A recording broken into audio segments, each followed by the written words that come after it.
Hello everyone and welcome to my channel Fortune global.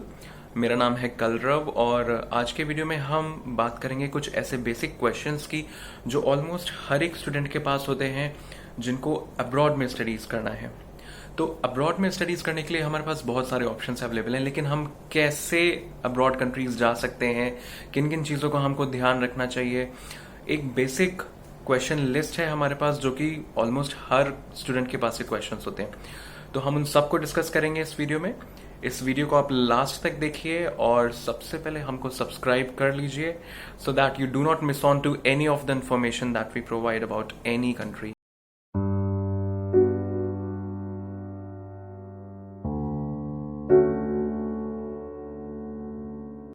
So guys, सबसे पहला और सबसे कॉमन क्वेश्चन होता है कि कौन सी कंट्री में जाया जाए।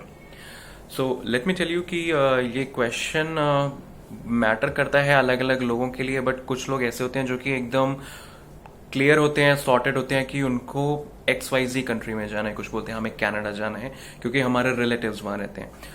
कुछ बोलते हैं कि हमको यूके जाना है क्योंकि वहां पे जॉब्स अच्छे हैं, या फिर PR लेना है किसी को, कोई बोलता है हमको USA जाना है। तो अलग अलग लोगों की चॉइसेस होती हैं। तो सबसे पहले आपको डिसाइड करना है कि आपको कौन सी कंट्री में जाना है। उस कंट्री में जाने के लिए ही आपको उस कंट्री से रिलेटेड सारा R&D करना पड़ता है। गाइज, अगर फिर भी आपको कोई कंफ्यूजन है कि आपको कौन सी कंट्री में जाना है, आप नहीं डिसाइड कर पा रहे हैं, या फिर अगर किसी भी कंट्री में कोई रिलेटिव्स या फ्रेंड्स नहीं है आपके, तो कुछ एक बेसिक चीज़ों को हमको ध्यान में रखना पड़ता है। जैसे कि आपकी एजुकेशन क्या है और उस एजुकेशन से रिलेटेड आप कौन से कोर्सेज परस्यू कर सकते हैं जिससे कि आपको बेनिफिट मिलता है, और वो कोर्स ऑप्शंस आपको कौन सी कंट्री में मिलेगा। इंडियन स्टूडेंट्स के लिए क्या क्या बेनिफिट्स आपको कौन सी कंट्रीज में मिल सकते हैं, कौन सी कंट्री ऐसी है जहां पे आपको बेटर जॉब्स मिल सकते हैं, या फिर अगर आपको PR लेना है या सेटलमेंट ऑप्शन है तो वो कौन सी कंट्री में बेटर हो सकता है। तो ये सारी चीज़ों को आपको ध्यान में रखना पड़ता है, उसी के बाद आप एक कंट्री डिसाइड करते हैं। Alright, the next question is which university to select। तो यूनिवर्सिटी सेलेक्ट करने के लिए भी हमको कई सारी चीज़ें देखनी पड़ती हैं। जनरली स्टूडेंट्स जिस यूनिवर्सिटी में जाना चाहते हैं उसमें शायद वो एलिजिबल ना हो पाए, इस वजह से उनका एडमिशन नहीं होता है। तो इस चीज़ को भी आपको ध्यान में रखना पड़ता है कि कौन सी यूनिवर्सिटी ऐसी है जो आपके प्रोफाइल पे, आपकी एलिजिबिलिटी पे आपको एडमिशन देने के लिए तैयार है। सो गाइस, सिर्फ अच्छी परसेंटेज आने पे यूनिवर्सिटी आपको एडमिशन दे दे ऐसा पॉसिबल नहीं होता है। सिर्फ अच्छी परसेंटेज मैटर नहीं करता है, आपका ओवरऑल प्रोफाइल कैसा है वो चीज़ें देखी जाती हैं। जैसे कि आपने एक्स्ट्रा करिकुलर एक्टिविटीज़ में क्या क्या किया हुआ है, आपको अगर वर्क एक्सपीरियंस है तो वो कैसा है, आपके एजुकेशन में कोई गैप तो ज़्यादा नहीं है, या फिर आपके कितने बैकलॉग्स आए हैं, या फिर आप जिस कंट्री में न जाना चाहते हैं उस कंट्री की नेटिव लैंग्वेज आपको आती है, या आती भी है तो कितनी फ्लुएंसी है उसमें।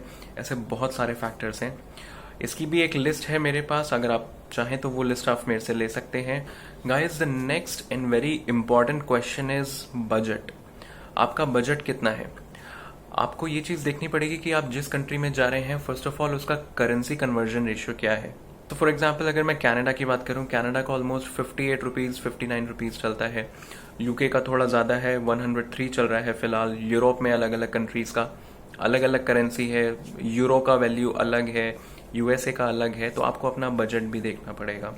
दूसरी बात, जब आप यूनिवर्सिटी सेलेक्ट करेंगे तो आपके बजट के हिसाब से यूनिवर्सिटी का फीस क्या आप अफोर्ड कर पाएंगे, या अगर आपको एजुकेशन लोन लेना है तो आपके प्रोफाइल पे आपको कितना एजुकेशन लोन मिल सकता है। तो सबसे इम्पॉर्टेंट चीज़ है कि आपको बजट अपना ध्यान में रखना पड़ता है। बहुत सारी ऐसी कंट्रीज़ हैं जो कि फ्री एजुकेशन प्रोवाइड कराती हैं, आपको स्कॉलरशिप्स प्रोवाइड कराती हैं, लेकिन उसके लिए भी आपको अपनी एलिजिबिलिटी ज़रूर देखनी पड़ती है। Guys, the next and very important question is कौन कौन से डॉक्यूमेंट्स चाहिए होते हैं हमको। तो ऐसे तो बहुत सारे डॉक्यूमेंट्स हैं जो इनकी लिस्ट होती है, यूनिवर्सिटीज़ अलग अलग चीज़ें मांगती हैं, लेकिन कुछ 3 बेसिक ऐसे डॉक्यूमेंट्स मैंने फाइंड आउट करे हैं जो मैं आपको बता दूं, जो कि हर यूनिवर्सिटी मांगती है।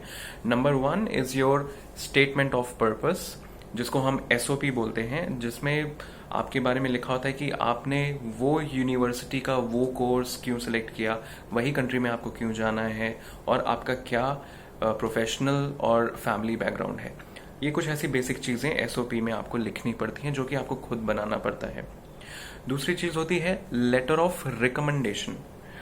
आपने जहां से भी अपना बैचलर्स किया है या स्कूलिंग करी है, तो आपका जो भी इंस्टीट्यूशन है वो आपको रिकमेंडेशन लेटर देगा कि वो स्कूल या कॉलेज आपको रिकमेंड करता है कि आप किसी और कंट्री में जाके किसी और यूनिवर्सिटी में एडमिशन ले सकते हैं। और थर्ड इंपॉर्टेंट डॉक्यूमेंट होता है आपका medium of instruction.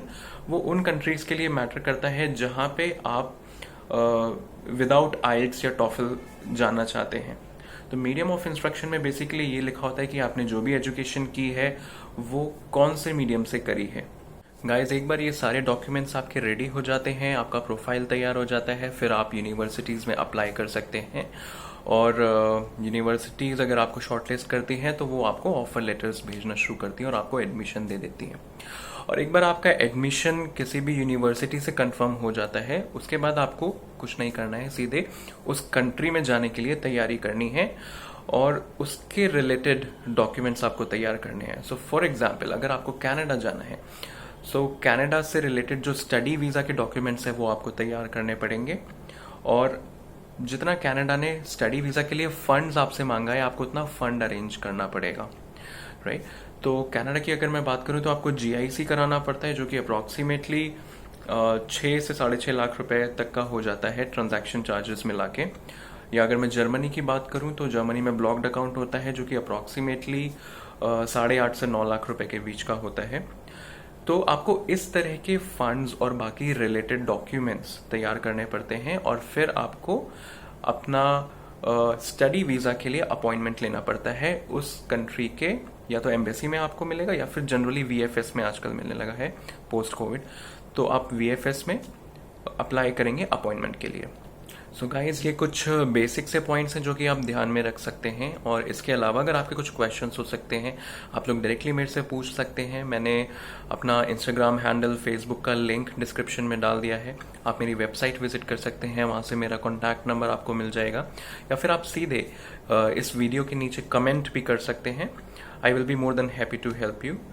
Anything related to selection of country, university, courses, or how to create SOPs, scholarships in various countries, visa queries, education loan, आप directly मेरे को reach out कर सकते हैं।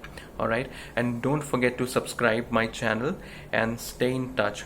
Stay healthy and stay safe. Bye.